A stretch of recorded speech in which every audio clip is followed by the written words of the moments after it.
All right, today we're going to talk a little bit about backgrounding in regards to lifting and just in daily life. We put up a blog post on this in the past. We probably talked about it a few times. We're going to dive a little bit deeper today. So generally people are told not to lift with their back, not to round their back especially. It's this purely like you can't do this or you will hurt yourself. So there's nothing in regards to the human body that is purely black and white like that. There's always nuances, shades of gray, and everything is a shade of gray with the human body. So we can't really just say don't do this or do this. It's going to be different for different people. Some things will be okay for some people, some things will be not okay for others. And also our bodies are really adaptable, so when you expose them to a stimulus, our bodies tend to adapt to that and get stronger towards that stimulus. A lot of the ideas about not rounding your back come from a series of studies by some very, very smart people. If you guys have any interest in that, just shoot us a message after this video and we'll kind of hook you up with those research studies. But basically, it was a series of studies looking at dead pig spines. They took porcine spines, these pig spines out of the pigs. They built this really cool machine to kind of bend the spines back and forth, and they bent them back and forth a lot of times, like thousands and thousands of times. And they figured out if you go into end range bending in a single direction, it can create a disc herniation in that spine after thousands and thousands of repetitions. So that is kind of an interesting thing, because before that we didn't really have good evidence as to what could cause a disc herniation, right? So now we know if you do this thousands of times in a dead pig spine, that you can recreate the conditions to create a disc herniation.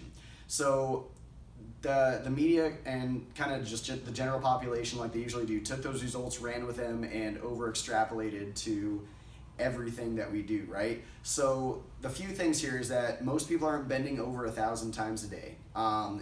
Pig spines are not human spines. Human spines are a little bit different because pigs are on all fours, so humans are standing up. Some of the biomechanics of what they're doing are going to be a little bit different. And most importantly, pig spines that are not in a living pig don't adapt to stress. And that's the big thing with human beings. So long as we're alive, if you stress an area and you stress it appropriately, the dosage is the poison, right? If you overstress it, you can create issues. But if you stress it appropriately, then our bodies adapt by becoming stronger towards that stress, by becoming stronger with that stressful stimulus. So that really applies to deadlifts. Everyone's told to lift with a neutral spine. That's a really good way to start deadlifting. You want to be able to control your body, get a good feel for what the right way is. But as you become a more advanced lifter, it's not necessarily a bad thing to have some lumbar flexion. And there's some studies, and this is looking at squats and not necessarily deadlifts. But if you look like you have the most neutral spine of all time, the most perfect squat of all time, if you actually look at the biomechanics of what the spine is doing, nobody has a perfectly neutral spine when they squat. You're always going to have some degree of lumbar flexion, and that's that kind of dangerous direction that we think of as dangerous that might create a disc herniation. So what's probably better than completely avoiding a movement is to actually train that movement and prepare your body for it. So what'll happen with a lot of lifters is all they ever do is neutral spine deadlifts, right? They try and make this perfect deadlift, get up to the bar, my back is flat, everything's perfect, straight up, straight down, back never rounded. The problem is that this is only 135 pounds, right? So if I'm lifting a max deadlift, just making up numbers, say someone's gonna lift 400 pounds for the first time. When you get to a max effort deadlift, there's some biomechanical things that might make it a more advantageous to round your back as you lift. So you might actually gain a mechanical advantage from rounding your back a little bit.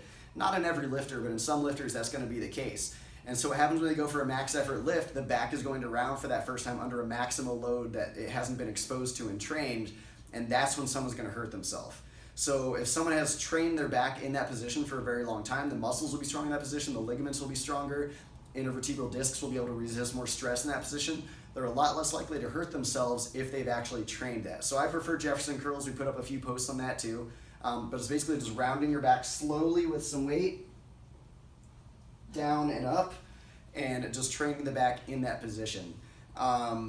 In regards to why it might be a mechanical advantage to lift with a more rounded back, when you're lifting a load, what's moving is this pivot point of your hips. So if your back is perfectly flat, your hips are pretty far away from the bar back here, right? The bar's here, and then this horizontal direction, your hips are way back here.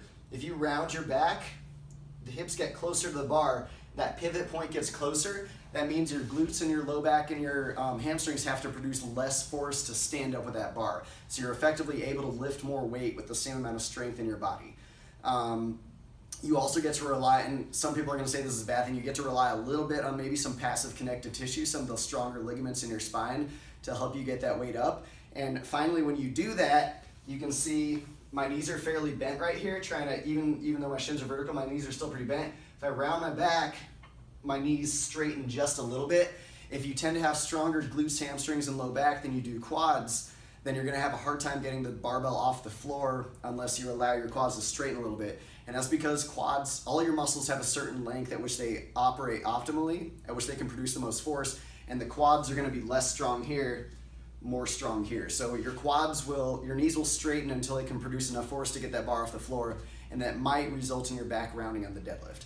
So all of these things, of course, can be trained, right? You can get stronger quads, you can really practice that neutral spine deadlift, but it's not as big of a deal if someone has trained their back into that rounded position to deadlift heavy with a rounded back. And there's a lot of examples of very, very, very strong people lifting with a pretty rounded lumbar spine. So overall, it's probably best to expose yourself to things with lighter loads and then progressively get stronger versus just completely not doing them at all. It makes your body stronger in those positions, and it's not necessarily you don't necessarily need to panic if you or someone else rounds your back with the deadlifts. It's not an immediate, like, I'm going to damage my back. Our backs are very, very strong. The structures in our spines are very, very strong, even without necessarily training a lot. But you do want to expose yourself to that before you get to that max weight deadlift over a period of a few months, just to get those adaptations so you're less likely to cause injury. Boom. I don't know. Was that? Yep. Like